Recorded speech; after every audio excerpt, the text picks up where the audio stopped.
us now from Washington. Congressman, good to see you. Thanks very much for being here. Appreciate it. Thank you for having me.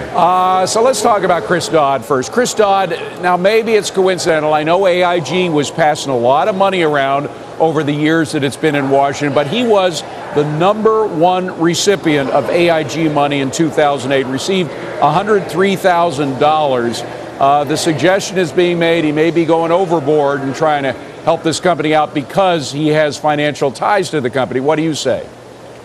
Well, we don't want to impugn anyone's motives here.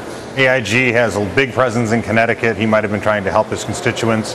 And again, this orphan amendment was in the stimulus bill. And I like to point out to people that the stimulus bill, which Republicans said was too hastily written to be read and understood, the provision that protected the AIG bonuses was in that bill, and it was signed into law by President Obama in February.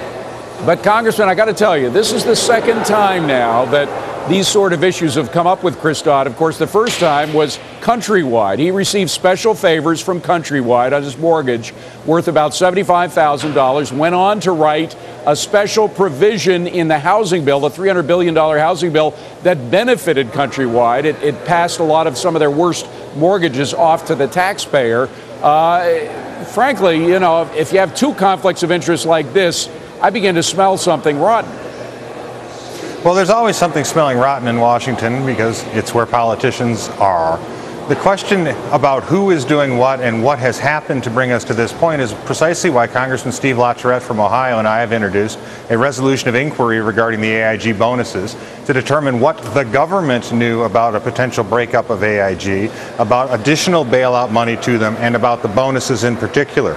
We believe the American people, despite all the demagoguery that you hear out of politicians, deserve an answer to what the politicians have done regarding this issue and how we came to this point. Well, it just shows you that the politicians can't be trusted to do stuff that, frankly, the private sector does better. Well, I think that what you're looking at is an attempt at this point in time to try to protect those bonuses, which was written into law, which belies the entire argument of the sanctity of contract. People knew that these bonuses were in there, or that legislation, the Dodd Amendment, would not have been put into the stimulus bill. It would not have been signed into law. Again, we want to find out what went wrong, because this is also not only the tip of the iceberg, it will also show some of the problems that we've had with the government through the Wall Street bailout and other interventions into the market. Not only what went wrong now, but what went wrong in other issue areas and what we need to prevent from going wrong in the future. But, you know, Congressman, here's the front page of the Wall Street Journal. Hedge funds, foreigners involved with hedge funds are apparently getting a good piece of money from taxpayers because of the AIG bailout. So it's not only contributions going to folks inside the Beltway, it's also, you know, millionaires overseas who are being bailed out by taxpayers. I mean, the fury of taxpayers over these bailouts is reaching a boiling point. You're absolutely right. It is reprehensible. I was the first member of Congress to oppose the Wall Street bailout when it was put forward last fall. My concerns about where this would lead in the crush of crisis, hastily written legislation, in the atmosphere of panic in Washington, which has never produced a good product, has quite simply been exceeded.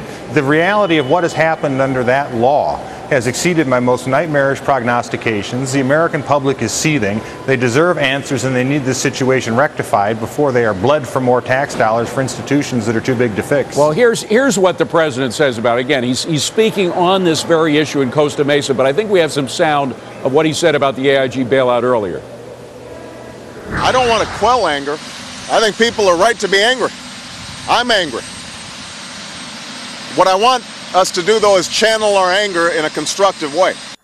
Channel our anger in a constructive way. Frankly, it sounds like an old Esalen meeting or something. The fact is that people don't want to spend any more money on bailouts. They've seen the money drop down black holes from which they're never going to come out again. And very soon we're going to run out of TARP money. What happens when Secretary Geithner or Ben Bernanke or somebody comes up to Congress and says, we need more money? What do you tell them? Well, first, the president seems to be most concerned about channeling anger away from him and his administration's handling of the AIG situation. Again, it's a bill that Senator Dodd put in with an amendment, and it's a bill that he signed. Secondly, we go back to what a lot of us have been calling for, which is decisive action to bring stability to the credit markets and equity to the taxpayers.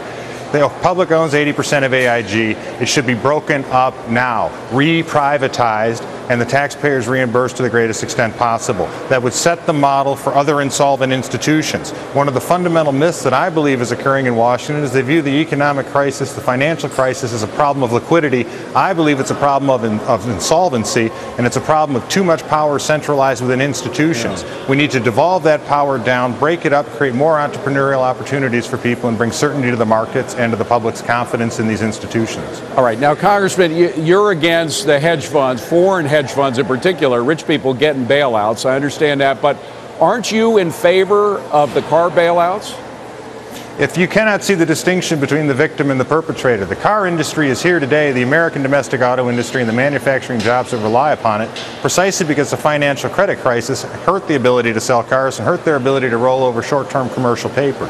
We should not sacrifice the entire American manufacturing and supply chain within the auto industry. All right, but as another hold on a second. The misfeasance of Wall Street. Congressman, let me just stop you there, because Cerberus, the private equity firm, which owns most of Chrysler and is only willing to spend 7% of the capital that it has on Chrysler, and a lot of foreign millionaires are involved in that private equity firm, they want to have the taxpayers take Chrysler off of their back.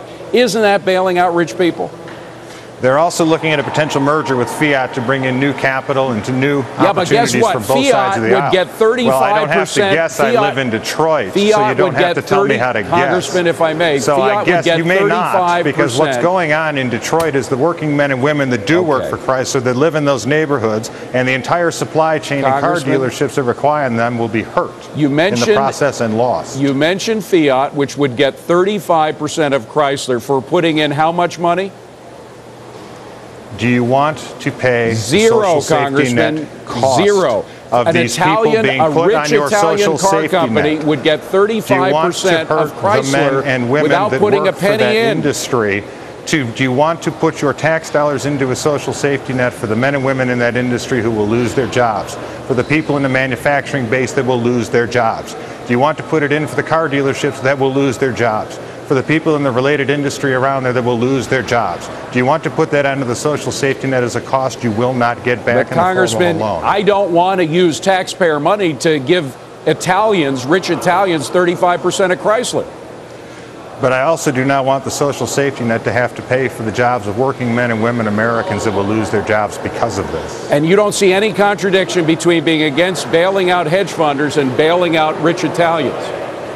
I see the difference between bailing out people who have caused the problem and as opposed to people who have suffered the problem. But again, Fiat would get 35% of Chrysler without putting one penny into Chrysler, while we, the taxpayer, have to put our hard-earned tax dollars into bailing out that company. And again, the taxpayers will have to pay up to $200 billion if Chrysler and GM go under, according to Moody's. It will not be in the form of a loan.